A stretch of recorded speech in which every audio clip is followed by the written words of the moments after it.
when you're forced to level up, your habits start to change, your identity starts to change, your mindset starts to change. And that's what those core things are, the fundamentals that allow you to be able to level up and continue to add to your net worth and get to the next level in life. What is the number one thing that people get wrong about networking? Like why do people jack it all up? Yeah. I mean, there's a couple of things. I think, first of all, people look at it too short-term and transactional, and it's long-term and relational. I think that people tend to make it more about themselves instead of about other people. Those are probably the two like core issues for most people and to be fair, it's not really their fault. Like that's really the only style of networking that anybody gets taught. We don't learn networking in college or high school or anything. You just kind of get out into the world and start figuring out that, oh, it seems like the people that have better relationships are more successful. Maybe I should do that. And then the only references that you have is this like 1980s version of, business networking events, where you go somewhere for an hour, you put on a name tag, you have a cocktail, and you have 500 business cards, and you run around throwing your elevator pitch out at everybody. And it just kind of built this negative connotation to the word. And so I think people get it wrong as well, because they think about it too much as a separate activity from general and regular relationship building. And I think that networking done right is the same thing as going out to a bar with your buddies and playing some pool or whatever. I just think it's the same core idea. If you network well, you're building relationships, true, genuine connections and relationships with people. Networking just happens to be a little bit more focused. You're not randomly connecting with a person at the bar playing darts who may or may not have any common interests that you have in life. You're going to places, events, conferences, having people on your podcast. That at least have similar interests or desires, or they're in a similar field for work or in a different career that works or coincides with what you do. So it's a little bit more focused relationship building is all, but it's the same activity. It's the same thing in general. And I think people get it wrong because they segment the two and they're like, relationship building and this stuff, that's over here in this bucket, and networking is over here in this bucket, and they're done differently. And I just disagree with that. Now, do you find that, I don't know about you, but some of my experience has been with, owning several companies myself. One of the things I'd run into all the time is when I go to different events, when people come up to me, they're not actually coming up to get to know me at all. They're coming up to see how I can further whatever their thing is. Exactly. Do you find that a lot with what you see as well? Yeah, 100%. And that's kind of what I meant by like people do it differently in those types of settings. It's like if you ran into that person at the bar, they're not just going to like tell you about their business and try to sell you something. You know what I mean? Like they're just going to be like, hey, what's up? How's your mom and them? Conversation, a regular relationship. You search for commonalities, you get to know each other. But people in this business context have this idea that it's not a successful quote unquote networking event unless they walk away with X number of phone numbers and X number of emails so that they can get X number of sales tomorrow. And I just think that's the wrong activity. Networking is not your chance to do in-person cold calling. That's on, you know what I mean? Like that's at the office on Monday. You pick up the phone and you have a list and you cold call data. Like if that's your thing, do that. That's fine. I don't have a problem with cold calling, but in a networking event or situation, that is not the correct opportunity to use that in. And that's the people like, I'm not even saying that it won't work, but it won't work long-term. You're always going to have to do that. That's why you say, like, if you go to a networking event in 1995 and you go to that same networking event in 2015, you know what I mean? Like that 20-year time period, that same insurance rep from State Farm is working on the same event. You know what I'm saying? Like, because they have to continue to farm because they're not building any long-term relationship value with other people that allows them to be able to separate themselves from the work that they're doing. So you could make a cool $100,000 a year going to networking events and spamming enough people. Like, you talk to enough people, you're going to close some business. I'm not saying it will not work, but what I am saying is that, you're not setting your future self up, which to me is just a bad way of looking at it. I'm so much more about delaying gratification and thinking about what is my future self going to thank me for? And probably not that. Yeah, no worries. I mean, for sure. The one of the things that I love about your career specifically, it kind of mimics some of the behaviors that I actually appreciate when I'm talking to somebody for the first time. which is, what kind of, someone comes up to me and says, hey, how can I add value to whatever you're doing? What's your dream? What's your ambition? What are you working on? What are you excited about? And I know that, when you first started out, obviously you didn't have the credibility you've got now, talking to world-class thought leaders on a regular basis. And if I'm not mistaken, the one of the pivot points of that was you started off by saying, what kind of value can I add? Yes. Yeah, correct. And I always tell people your network will increase in direct proportion to the amount of value that you can add to other people.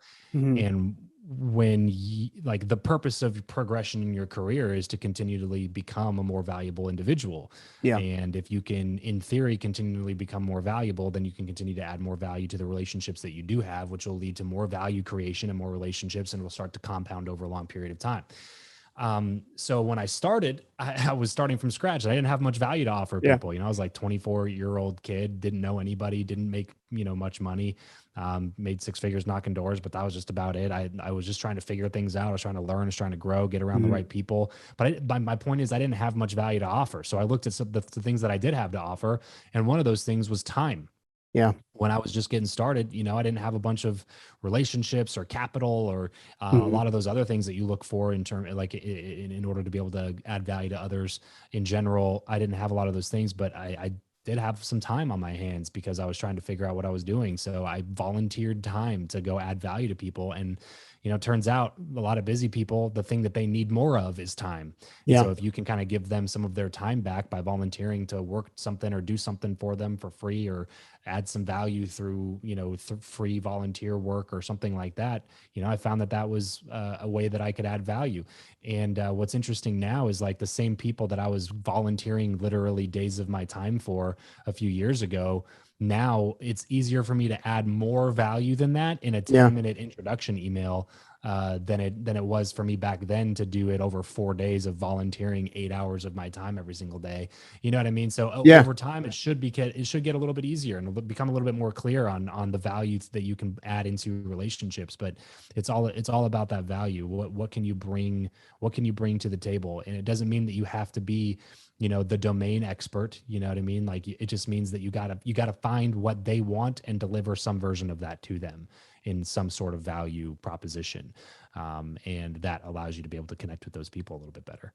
Yeah, for sure. Trust is nothing more than the credibility over time, right? So you're doing the right thing repeatedly over time, never really asking for much, always asking about value. And then the other side of the coin is something that I've seen you do really, really well with your career, something that's super impressive that I think is grossly underestimated or underrated with a lot of folks, which is this essence of being opportunistic in that you're constantly creating network, meaning you could be standing with somebody for the first time. You're not actually going to an event to actually necessarily network, but you're conversational in your approach. One of the things I love about your story is obviously is kind of how you got JLD on the show very, very early on, right? You're at a mastermind event and walking through that.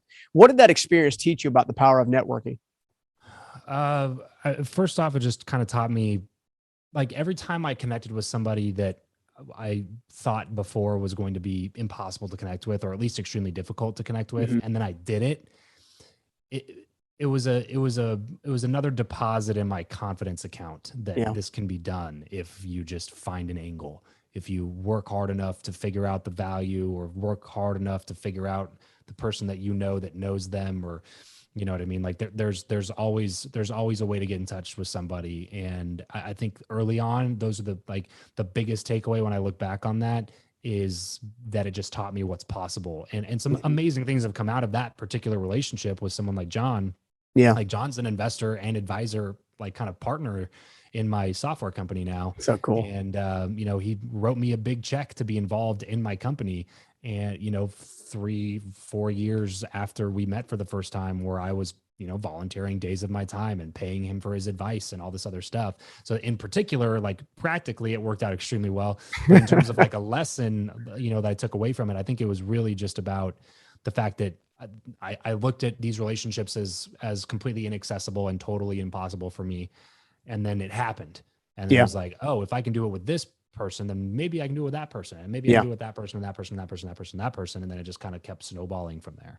Yeah. Well, I mean, you've had some world-class thought leaders, Trent Shelton, Tom Bilyeu, JLD, Dean Graziosi, John Maxwell. I mean, the list goes on.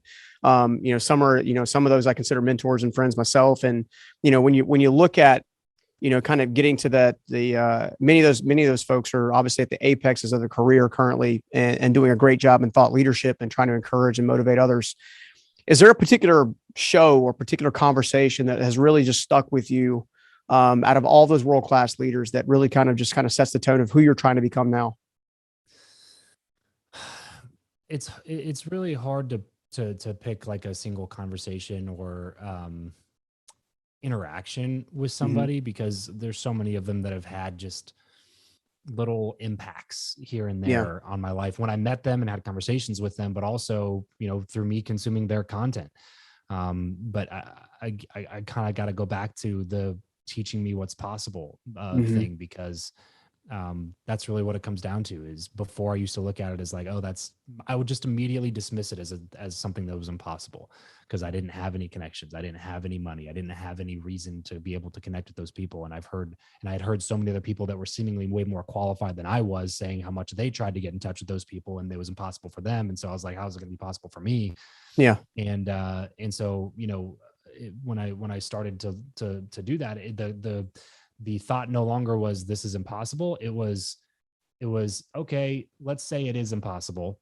Yeah. But if it were possible, like, let's humor myself for a second and assume that it is possible somehow. What would it take? Number one. And am I willing to put in the work to get there? Number two. Yeah. And when I started asking myself that question, a lot more doors started opening up for me, because it became more about, it wasn't about, though this is impossible. It was just like, no, if someone has a pulse, if they're a breathing, living human being, you can get in touch with them. Yeah. You just got to figure out an angle. You got to figure out a way to do it. And sometimes it's not worth it. You know what I mean? Like sometimes I would ask myself that question for somebody and be like, you know what? That's a lot of work. And that connection isn't something that like really fires me up right now. So I'll probably not do that work, and then accept the fact that that's okay. You know what I mean? But in other people, it was like, I did value the connection, and I did want to have the conversation on my show enough where it was enough for me to go, okay, let's build a plan and let's work that plan until it works. Yeah. And has every single one of them worked? No. You know what I mean? But is it possible to get in touch with way more people than I thought it was? Yeah. 100%. But yeah, a couple of those early ones, man, like Grant Cardone was a big one for me, because I consumed so much of his content when I was first, like before I started a podcast, when I was like really kind of at a lost point in my life. And I was still selling door to door, and I was listening to some of his sales trainings and listening to his podcasts and stuff. And so I really wanted to interview him back in the day. And so it was like sitting in front of him at his office in his studio, interviewing him, was a lot more than just the interview for me. It was just like the culmination of a couple of years where he had a major impact on my life without really knowing it. And I was able to sit down with him and have a conversation, an interview. And a couple of times during the conversation, he commented about how prepared I was and how good of an interviewer I was. And so those are things that I definitely remember. Molly Bloom was another one of those example that I use pretty often, because zero connection to her. She wasn't even in the personal development space at the time. She hadn't really been doing much speaking. Her movie just came out. It was like, we watched her movie like the day after it premiered. And I just remember watching that going like, man, it would be awesome to interview this girl. She's obviously an expert networker, you know what I mean?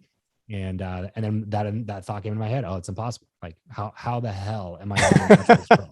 You know what I mean? Like there's no, I don't have any connections. This is like 5 months into my show. I didn't have a big show. I didn't have any reason for her to connect with me. Didn't have much value that I could offer.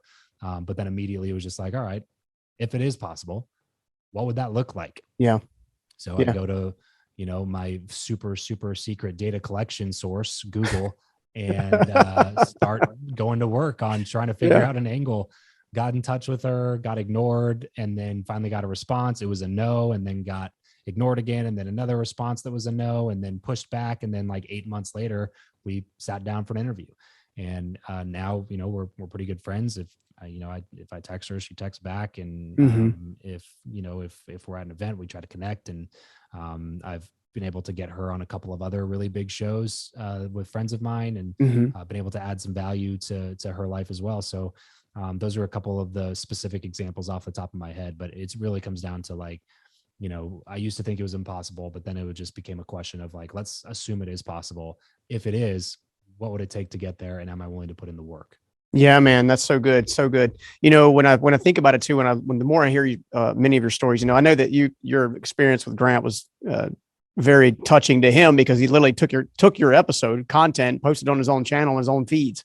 You know, I think that just goes to show that, at the secret of networking to me, and I'm curious to know your thoughts on this, really comes down to authenticity and sincerity. Like, are you honestly there to have a honest conversation and get real feedback? Or are you there just to get a feather in your cap or whatever? Is that what you're running into as well? I'm sorry, you broke up a little bit there. Can you say that one more time? Yeah, I was just saying that, you know, it's obviously, pretty powerful when you got sincerity and authenticity. It seems like that's been the secret sauce to how you've been able to make these really well, solid connections, even converting, not intros, converted the interviews into friends over time. Yeah, I would say that it goes a step beyond just authenticity and being who you are. I think that's a big deal, because I was, when I was interviewing these people, I was never posturing myself to be somebody that I wasn't at the time. I was a new podcaster. I didn't have a massive audience. I didn't make millions of dollars, and none of those things were true of me. And so I never pretended like they were. And I think that people really appreciated that, especially people like that, because they want to help you. They don't, you know what I mean? Like they're not trying to only connect with people that have already made it. It makes people that are on the other side feel really good to help people across the way, but only if those people are being honest and true and authentic to who they are. But I would say that I think it goes a step further from the interview to, converting to a friendship or relationship or whatever.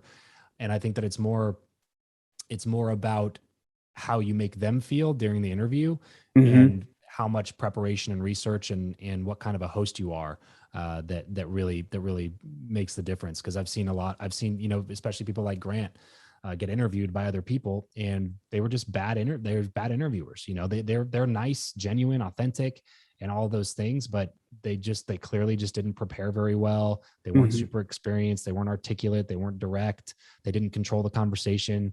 There was a lot of things that I think that they did poorly, and it ended up reflecting negatively on them in the interview and resulted in a missed opportunity for them. So I think that preparation and trying to be a master of your craft, even if you're just getting started, when I interviewed Grant, I was less than a year in on the podcasting thing, but I, at least the whole plane ride to Miami, read his most recent book, formulated questions, thoughtful questions out of his most recent book that I knew he was trying to promote at the time, listened to 3 or 4 podcast episodes that he had done in the last 3 or 4 months, and wrote out, again, thoughtful questions that I was genuinely curious about, that proved how much preparation and work that I was doing into making sure that I was making the most of his time. Because that's, if you want to piss off a busy person, waste their time. Yeah, true that. You know what I'm saying? Like, it's already a miracle that you got in front of that person because of how busy they are. But if you're going to take their time, you better make the most of it, or they're going to remember it as a negative experience. And that's, good luck forming a relationship after that. Well, you've done so many amazing things, and building a wonderful podcast and podcast brand around that. What was missing from the marketplace that made you say, you know what, I'm going to try software. Like, I want to build some software. Like, what made you want to build software? Some crazy thing inside of me that dooms me to being stressed and anxious my whole life, I guess. No, it was scratching my own itch. Honestly, I was always trying to reach up to a different level of guest and get the next guest and get the next guest, and continue to improve the quality of the content that I was releasing. For a multitude of reasons. I think that that's my job as a podcast host, is to continually bring the best content that I can to my audience. But selfishly, it also is a huge credibility authority factor that also brings growth and retention into my audience and allows me to be successful at what I'm doing. It's a win-win-win for everybody involved. It's a better experience for the person I'm interviewing. It's a better experience for me. It's a better experience for my audience. I think that I owe it to them to reach up and continually try to get on the best possible people that I can interview for my show. And when I looked on the market for solutions to the problem of this takes too much time, because that was ultimately what it was. It was just like, people kept asking me, I started doing, when my show started doing at least a little bit better than most shows at the time, I started doing some podcast consulting and coaching and things like that. And one of the number one questions that people kept asking me is like, hey, how were you able to interview that person? How'd you get in touch with Grant? How'd you get in touch with me? How'd you, reach out to this person? How'd you get an interview? How'd you land this? And the answer is, as you know, it takes a lot of time. It takes a lot of persistence. It takes a lot of intros. It takes like flying out to Miami, on a whim, because you finally got a response from somebody. It takes a lot to be able to make those interviews happen, especially when you were starting from scratch like I was, and I didn't have a ton of money. I didn't have a bunch of these other things. And I was just like, there's got to be a way to shorten this learning curve a little bit, shorten the amount of time that it takes to be able to get in touch with these people. And if I had something like Guestio at the time, I probably would have taken the money that I was spending on flights and put it into a site like this so that I could just shortcut that process and get some big people, heavy hitters on my show without having to go through all that stuff. And so I looked out there. There wasn't anything that existed that kind of met that need. And so I was like, well, may as well go ahead and build it. I don't know why I thought I was qualified to do that. Probably just ignorance. Entrepreneurial bug. Yeah, exactly. But yeah, here we are now. So. Well, rock on. Well, look, man, there's, the podcasting world is a massive, massive world. There are lots of podcast hosts that are on various stages of their journey, right? Early startup, established shows that are pivoting to a different content model, all these different kinds of things. What all does Guestio do for the podcast host? The core problem that we're solving is quality guests for your show. If you're anywhere near along the journey like I was, your biggest problem and the reason why you don't have a ton of listeners is not just lack of quality content, because a lot of people put out really great quality stuff. Yeah. It's the lack of credibility and authority. It's that people have no idea who you are. And even though your content might be good, they don't know why they should trust you. That's why it usually takes 5 years to grow any sort of audience size in podcasting, unless you have a previous audience somewhere else, because it just takes a long time to get people to start trusting you. And then when they start trusting you, and then they start seeing results in their own life, and then they start sharing it with other people, and then those people come in, it just takes a really, really long time to get there. So the way that I kind of bypassed a lot of that was by getting these insanely high quality people on my show that already earned know, like, and trust of their audiences for years before I was even in the game. Yeah. And there's this little, psychological thing that happens. The association tendency is cognitive bias that exists in everybody's brain that works to your advantage in this particular scenario. Whenever you put your face next to somebody that is way more credible, recognized, known, liked, trusted than you are, you get to share on some of that. This is the entire premise for the whole endorsement industry, which is a multi-billion dollar industry. Nike spends over $6 billion in endorsements alone every single year. Lord. You know what I mean? So all they're doing is purchasing trust with their audience, because they understand trust is the number one barrier to any sale. It's just facts. Trust is the number one barrier to any sale.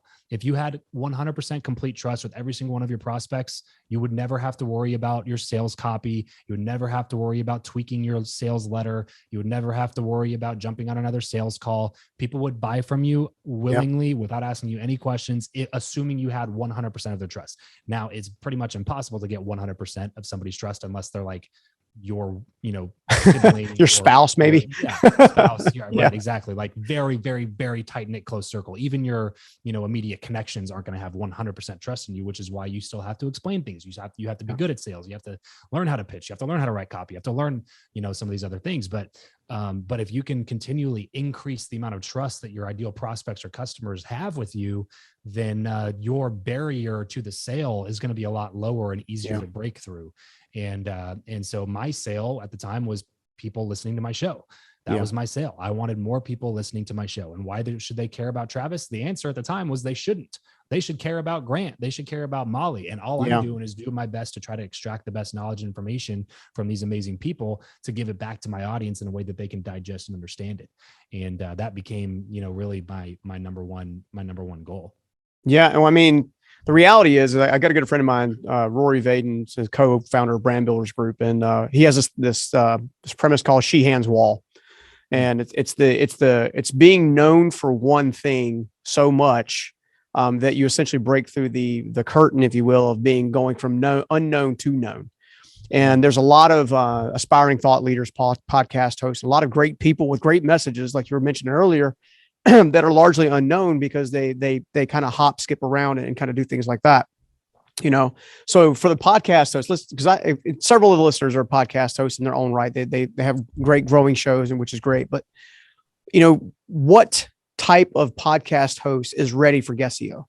Like, is there a certain part of their journey when they're actually ready for it, or is it is it an early startup? Is it midstream? Like, who's the best podcast host to partner with? Yeah, I would say the best person is somebody who has a little bit of a budget, to be frank, because like if you're struggling to pay rent, like you probably shouldn't be spending your money on Guestio to get good guests for your show, because it's not gonna directly translate into income next month. Yeah. You know what I'm saying? Like, it's not like investing in a Facebook ad where you put money into an ad and it drives traffic to a funnel and then you get on a sales call and you make money. That's not how Guestio works. It's a credibility brand building play. It's a long-term game. And so if you are in a position where I think that your journey in the podcast specifically, or content creation world specifically, is relatively insignificant. I think that it matters more of your life journey and where you are in terms of your ability to spend some money to get in touch with somebody without seeing an immediate return of that money coming back into your bank account. Because we have we've had people spend $30,000 or $40,000 on Guestio, but they are running 8-figure businesses. They're brand new to content creation. They're in their first 12 episodes. But for them, they're just like, well, why am I gonna wait 4 years before I can go interview Les Brown? Why don't I just go to Guestio, pay him $5,000 to get him on right now? Because I have that money and it doesn't bother me to pay that money because I love Les Brown. You know what I mean? So I would say that it matters a lot more of where your budget lies than it does where you are in your podcasting journey specifically. You got to be able to budget a little bit. Think of it like you're creating a show, right? Every podcaster, every YouTuber, you're creating a show. Just like Ellen has a talk show, just like Oprah has a talk show, just like Arsenio and Jimmy Fallon and Jimmy Kimmel, they're all talk shows. They have full-time bookers for their shows. People whose literal job it is to go out, source talent, and get them booked on the show. These people get paid 6-figure salaries because they're well connected and they know how to leverage value in order to exchange appearances on show. Like, this stuff happens at the highest level. It's not like Jimmy Fallon just texts people to come on his show. Like, it's all this stuff is happening behind the scenes all the time. So you have to look at it as, if I want to be a professional show host and I want to actually make money from this thing, why not dedicate a little bit amount of a budget to leveling up the people that are coming on your show? This doesn't mean that you have to go spend $5,000 for Les Brown. But on Guestio, we have people that are $50 and they're best-selling authors and they would make a fantastic guest for your show. We have people, John Lee Dumas is on there for $150. Jordan Harbinger's on there for $350. Gareb Shamus, who's the founder of Ace Comic-Con, one of the largest Comic-Con events in the world, is $250 on there. Like, these are people that if you could budget $1,000 a year to your podcast, just to increase the quality of the people that you're bringing on, increase the credibility and authority of your show. If you can dedicate a small budget to that every year, I think you're going to find that it's going to be worth it. But the people I think that are the perfect fit, ideal fit, are people who have a little bit of extra cash. They don't need to see the return tomorrow. But it's going to benefit them long term, 100%, no questions asked. Yeah, some more long term players, kind of like what is Seth? Brand builders. They're looking to build brand essentially. Well, I mean, essentially that's what it boils down to, right? So, when you're trying to establish yourself, we've talked about a lot about credibility. We talked a lot about sincerity, authenticity, offering value, doing things well. One of the things that I've seen you talk about a lot in the networking space is the 3 types of networkers. Let's break those down for just a second so everybody kind of understands maybe where they can see themselves in their own journey. So maybe they have a better place or better understanding of where to start. Yeah. 3 types of networkers in what context? I think I've written about this a couple of times. Yeah, no worries. So the context of kind of where that person might be at in their journey. So, one of the ones that I saw that I appreciated was the person who's just doing networking wrong. The first, gotcha. That kind of scenario. Yeah. So the way that I put it is, like, we talked about the beginning of the show. We talked about the 80s version of networking, name tags and business cards and barfing out an elevator pitch and everybody. I call that guy Networking Ned. And we all know a Networking Ned, and we've all avoided them as much as we possibly can at a conference, right? Like, He makes eye contact with you from 30 feet away and starts power walking over to you with like a stack of business cards because for some reason he thinks that you're just going to hand 25 business cards out to all your damn neighbors and friends and family for him, even though you just met him. And then he's going to barf out an elevator pitch. And then before you can say anything about what you do or add any value to the conversation, boom, he's on to the next one. That's Networking Ned. So you have people that are doing networking very poorly. And then what you have is all the people who hate that so much that they just avoid the activity altogether. They're just not interested in doing it because they're just like, man, I do not want to be that guy. And look, frankly, I don't even blame you. It's annoying as shit. You know what I mean? Yeah. But that doesn't mean that you can avoid the activity. So there's a third group of networkers that I think are doing it the right way. And those are the people that I was trying to connect with at the beginning, because what I started to learn was I would go to these networking events and like, I was horrible at it because I was just getting started. And I started to realize that I was like, man, this stuff that I was taught, like it's not working. It just doesn't work very well. What am I doing? What am I doing wrong? And I started looking at all the people who'd been there, done that, walked the road before me. They were very well networked. They had great circles of people. And I looked at them, I'm like, see, they're not doing this stuff. Like they're not at the local mixer with the name tag and the business cards and the cocktails. Like they're not doing all of that yet.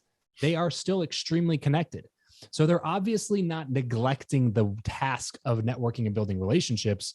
They're just doing it completely different. And that's kind of what set me on this journey of build your network and trying to figure out like, man, what are they doing that's different? And the answer is they were just building relationships the whole time. Just like you would in high school. Just like you would in high school. Kicking it. Yeah. You go to the places where people are more likely to have things in common with you, and you just build relationships. Like some of the people that I've known now in the business world, I've known for 3 or 4 years, and we're just now doing business together. Yeah. You know what I mean? Because we've known, like, I like them. I trust them. We've known each other for years now. I've seen their work. They're credible to me. I trust them with business. I trust them with sending them clients. They trust me. Like it's the mutual, it's a real relationship at this point. It's not just like, oh, I met this guy last night. He does this thing. Why don't you talk to him? And it's like, well, whenever I do that now, I always caveat it to the person I'm introducing them to. I'm just like, look, just FYI, I met this guy like yesterday. So I can't vouch for the quality of his work, but it seems like he does seems cool. Well. Maybe he's all right. Right. Yeah. Like, I didn't get a negative vibe from him. So, check it out. But just so you know, this is not my full endorsement. You know what I mean? Yeah. Versus I've known Timmy for 3 years kind of scenario. Yeah, exactly. Exactly. Yeah. When I connect to people that I've known for a while, I'm happy about the connection, because I'm like, look, you two are both extremely high quality people. She does this and he does this. Let's connect you guys together because you're going to create some magic together. You know what I mean? So it makes it, you got to stop thinking about networking as like a separate activity. You still need to do it on purpose. You still need to schedule time. I think you should still make a budget to go connect with people and do it on purpose. And I think you're going to see that play out over a long period of time. But good networkers, man, they're not short-term thinking. They're not transactional thinking. They're long-term and they're relational. And you have to be able to shift that mindset in order to be able to connect with people effectively. Yeah. I mean, the reality is, there's this old saying, right? So was it your net worth is connected to your network or something like that, right? Yep. I don't know about you, but I've seen, for me in my life, that's actually been really true. How's it been for you? It's true for you as well? It's the same thing, man. Like, because the bottom line is this: if you go get connected with a bunch of people who are operating on a completely different level than you in life, you're either going to have to level up or you're not going to be able to hang out with those people. And not because they're being assholes, but because like they don't have time for it. Like literally don't have time for it. You have to be able to jump in, level up, add value in those circles, or you're going to be stuck in purgatory down here because all you do is suck value like a vacuum from everybody that you meet. And then you're classified as a taker and nobody wants to hang out with you. Nobody wants to invite you to the next dinner. Nobody wants to send business your way. You know what I mean? Like you're forced to level up or get out is what happens when you get around those people. So when you're forced to level up, your habits start to change. Your identity starts to change. Your mindset starts to change. And that's what those core things are, the fundamentals that allow you to be able to level up and continue to add to your net worth and get to the next level in life. And it's a constant process. That network's always going to change and evolve. And I'm not one of those people that tells you to write down all the people you hang out with. If somebody's dragging you down, cut them out now. I understand that there's extenuating circumstances in life, and that you have friends and you have family, and that you don't want to just like leave them to doom themselves. I get that some of those nuances exist, but what's interesting to me is that I don't think that you have to do that on purpose.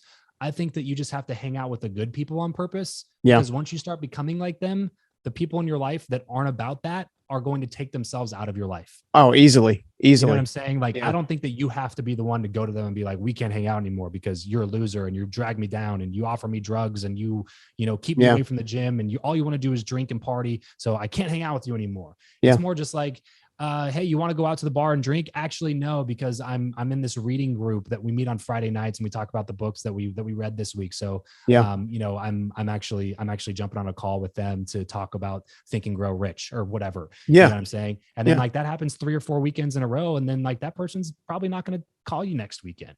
You know, like those people are going to start removing themselves from your life if you just focus on the positive, the good people that are lifting you up and bringing you up to that level, and you make an on purpose effort to hang out with those people, and then let those other relationships just kind of happen as they will. And over time, those people are just going to start distancing themselves from you because they're not going to like you.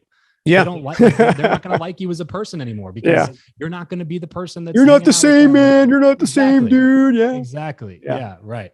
So it's going to naturally happen a little bit. But in my opinion, I think there's a little bit better way of going about it because it still allows you to have an impact, and you want to have an impact on those people. You still want to touch those lives. You don't want to just like cut people off and be like, good luck in life, survive without me. You know what I mean? It's just like, I still want to have a positive impact on those people, and those people having such close, intimate, touch points with you and watching you transform and go through that, maybe it will have an impact on them. Maybe 3 or 4 or 5 years down the road, after you've made it and you've made some money, that person might come to you and be like, hey man, I'm ready. Like, this is, I can't keep living this bullshit life. I got to do something different. And I saw you do it. Can you help? And that's a cool feeling. Yeah. I mean, it's gravity, right? You're gravitating towards a pole of some kind. It's either north or south, right? You're gravitating all the time. And I think that's an important thing to remember. The other thing too, that you've kind of mentioned it a few times as we've been talking, but it sticks out to me. I'm trying to think of some of my most powerful connections, in building a business, building myself, learning more about myself, that have now led me to, really quality connections of my own. And one of those things is I had to be willing to invest in myself in certain circumstances, to put myself in certain circles, mastermind groups, the environments where I'm there for value, but I'm paying for that value. And then the relationship becomes like a byproduct of the connection. Yep. Right. 100%. Yeah. I'm a big believer in that, man. I'm sometimes, if you want to shortcut the process, sometimes you got to pay to play. Yeah. And some people have a really difficult time with this one. Like they look at it as like, all those people are just scam artists. And it's just like, no, it's just that sometimes if you live in a town that's not going anywhere, and there's not a bunch of active things going on, and you're coming out of that town as somebody like almost as like a survivor, right? As somebody who's like getting out of here and wanting to go do bigger things, and not as a slight to everybody else, just like, I have different goals, I have different dreams, I have different ambitions. And none of that's happening here. Like, one of two things is going to happen. One, you're going to get sucked into the vortex of where you are. Or two, you're going to get out of that. And one of the best ways to get out of that is to change your environment. And one really awesome way to change your environment is to, on purpose, get around people who are operating on a different level and who have that same common interest, that same common goal of, I also want to level up. I also want to get out of here. I also want bigger and better things for my life. And if you don't have any of those connections, sometimes the best way to do it is just to pay for it. Because if you can pay and get into a group of people, first of all, when you pay attention. If you're getting, say that again, seriously, say that again. When you pay attention. So what happens is, people want stuff for free all the time. But if they get it for free, they're just not going to take it seriously. But if you're paying name the price, 5 grand, 10 grand, 20 grand, 100 grand to be in a group, you're going to pay attention to what's happening. Like if they're putting on a meetup, you're probably going to go there. You know what I mean? You're not wondering like, oh, what else do I have to do that weekend? It's like, no. I'm scheduling these all ahead of time because I paid $20,000 to be in this group. So I'm going to go, I'm going to make sure I show up for this. Everybody takes it more seriously. Everybody's more actively involved in participating. And so like, that's the first thing. But the second thing is just getting around those people, like we said, sometimes you got to do stuff on purpose to put yourself in a better situation. Because here's the thing that most people don't get. And like, so the thing that people do get, first of all, and then the thing that people don't get, and then the thing that people that everybody gets is your environment shapes you. Yeah. Nobody can disagree with that. Your environment shapes who you are, the content you consume, right? Movies, television, books, whatever. Influences that you hang out with, like you will just become a conglomerate of all of those things in the next 5 years. But the thing that people disagree on is that you shape your environment. You have the control over the environment that you're in ultimately. Yeah. You have the ability to move. U-Hauls aren't that expensive. Yeah. Go get a U-Haul and physically move to a different location. You should be willing to do that. If you genuinely say that these goals and dreams and ambitions and those things are so important to you and you have a deep motivation and why to attack those things, then you should be willing to pack up everything and move to a different place that has more opportunity, that puts you in a better environment because these friends from high school are weighing you down or whatever, and I'm just using that as an example. Yeah. So, if your environment is ultimately controlling who you become, but you are ultimately controlling what your environment is, then who has ultimate control over who you become? That's right. Yeah. You do. You know what I mean? Yeah. It's your responsibility to create an environment that will shape you into the person that you want to become so that you're capable of achieving the goals that you want to achieve. You know what I mean? And I think a lot of people miss that part.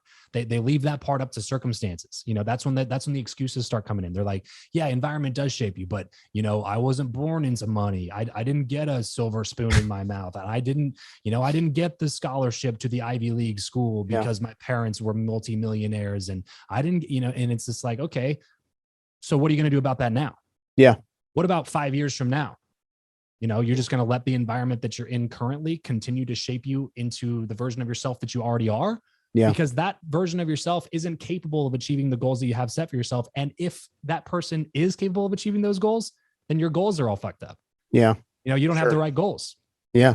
Well, I've some different goals. Yeah. I mean, and I'm just thinking back with what you're saying too, so coming from homelessness myself to where I'm at now, one of the things that I've seen that's been a huge trajectory is even if I can't move my body, I can move my mind. I control what I watch. I control what I read. I control. That's where it starts. Exactly. Yep. As we wrap things up, one of the things that I want to probably understand better is what is the number one thing someone should do today if they're trying to increase their network? What is the first step in making sure that happens? To get extremely practical here, the number one thing that I've done for my network is have a podcast. It just genuinely is. And sometimes people look at that as a cop-out answer, but it is literally, I can't not answer that question with that answer because my network has been a direct correlation to the podcast that I built. And it's the perfect excuse to talk to a bunch of people. The reason like a lot of people don't reach out to people they want to connect with is they don't really have a reason to do it. Yeah. You know what I mean? It's like, well, I would love to talk to Dean Graziosi or whoever. Yeah. But like, what am I going to say? I would shoot him an email. He emails me back. Great. That's the end of it. Mr. Graziosi, I love you, man. Exactly. Gee, thanks. Yeah. Yep. Like, cool. Thank you. And it's probably his VA, Yeah. So you got to have a reason. You got to have an excuse almost to connect with some of those people. And for me, the podcast was the perfect excuse. So that's practically. Philosophically, the number one thing that needs to change is your reciprocity style should always match a giver. Yeah. Always be a giver. There's a great book on this called Give and Take by Adam Grant. Mm-hmm. Anybody that's listening that wants to be serious about building a network, I highly recommend you go read that book, Give and Take. But he outlines 3 reciprocity styles: givers, takers, and matchers. And, he's, I think he was voted best professor at Wharton School of Business for like 5 years in a row or something. So Everything that he writes is steeped in research. It's not just Yeah. like, oh, I had this thought one time and then he publishes it on Amazon. You know what I mean? Like it's very real research and data that's backed behind all the stuff that he puts out. And so givers, takers, and matchers, they do a bunch of studies and figure out on the success ladder that each of these three groups land in different parts of the success ladder. Mm-hmm. I'm going to give you a couple guesses here, Stephen. Who do you think ends up at the top of the success ladder? I'm going to say the giver. I'm going to say the giver. You're dead on. You're dead on. It's the giver, you know? Yeah. And when I initially was thinking about it, when I first got started in all this, my first thought was like, probably taker, because like they just take from everybody and their success matters more to them than anything else. But it's just not true. The giver reciprocity style will always win long term. Yeah. Takers might seem like they're winning. Yeah. But fast forward the clock in a decade and you'll find out who's actually won. Yeah. Because they'll have burned through all their relationships who no longer trust them or anything. So exactly. They're dead in the water. Yeah. Exactly. Or they got to keep reinventing themselves. They got to keep switching industries. They got to keep moving to new towns and building different relationships because none of the people from their past worlds like them. You know what I mean? Like, yeah, they're takers. Yeah. And then guess who's on the bottom of the success ladder? I'm gonna throw out the takers. Got to be the takers. So what's interesting is that it's also the givers. The givers are at the bottom and at the top. And so the rest of the book goes into, which I'm not going to spoil for you, goes into. Now I have to read the book. Thanks a lot. Tell Adam you sold a book today. Probably a lot of books, actually. Probably throughout the time that I've read it until now, probably quite a few. Yeah. Yeah. So at the bottom, at the top, and then the rest of the book goes into how to make sure that you're a giver that ends up at the top instead of a giver that ends up at the bottom.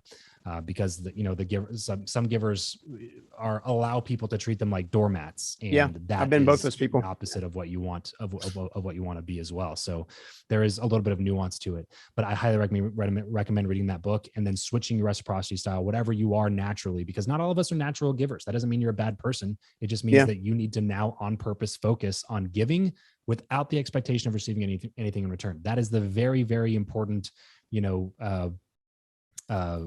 caveat to be a giver, because some people are givers but because they want a bunch of things, and that technically wouldn't be a giver. That would be natural, right? That's called a manipulator. Exactly. That's somebody that will only give if they can receive something of equal value in return. Yeah. And you don't want to be that person either. So read the book, change your reciprocity style, and try to just be a giver, and understand that the universe has your back on that. I know that sounds so woo-woo and mystical and stuff, but the more good that you put out, the more good you're going to receive. Even if it's not a direct thing, like if you do something specifically for one individual and that one person does not do something back for you ever, I'm not saying that person is going to reciprocate in some way. Yeah. I'm just saying the more good you put out without ever expecting stuff back, stuff's going to come back. Yeah, for sure. You're just going to start noticing that you're going to start picking up on that kind of stuff. The more good you put out without expecting anything back in return, the more stuff is just going to come back in return. Yeah. I mean, it's all gravity, man. It's all gravity. Dude, I've enjoyed our conversation, man. Thank you so much for coming on. Where can everybody find more about Guestio and you online?